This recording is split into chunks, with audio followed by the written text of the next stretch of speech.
Napoleon's campaigns too will be a grand strategy games with most of the usual elements of these kind of games.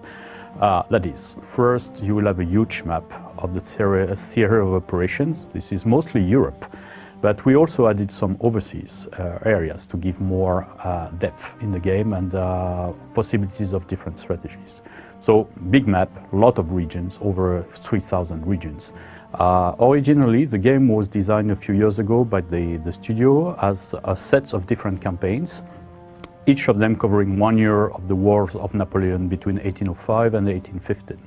But something was missing in this product was that we didn't have a grand campaign, that is the possibility to play from the start in 1805 till the end, either victory or defeat of France.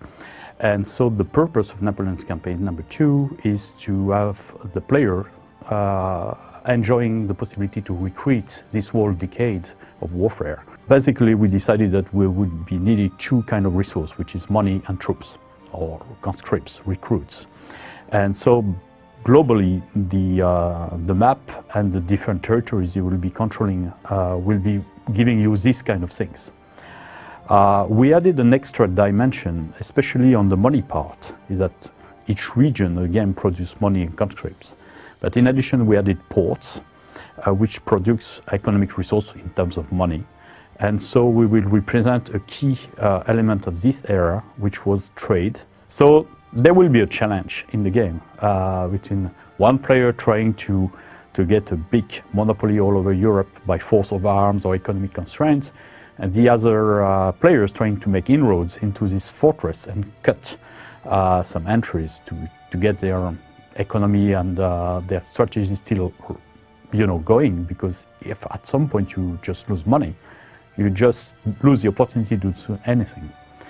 The idea we have in the design, which is kind of original, is that France can be kind of defeated, that it remains in the same borders like she starts with, but victory of the French will be victory of the Napoleonic family.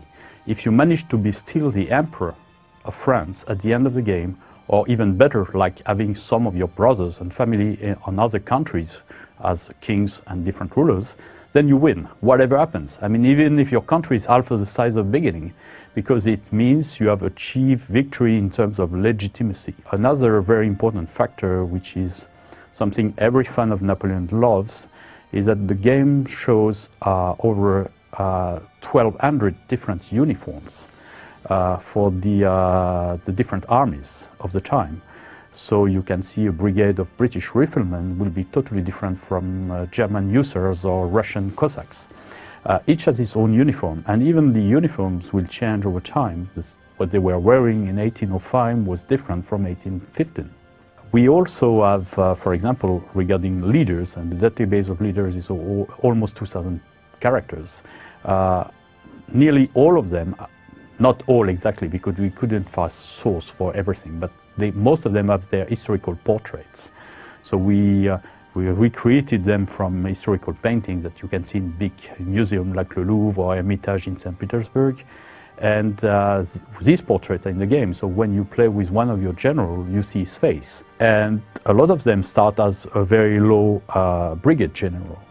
And you will be in charge of choosing this general, putting them in command of starting small brigades or divisions, and then when they learn from the fights you will be handling, you will have the opportunity to promote them to higher ranks.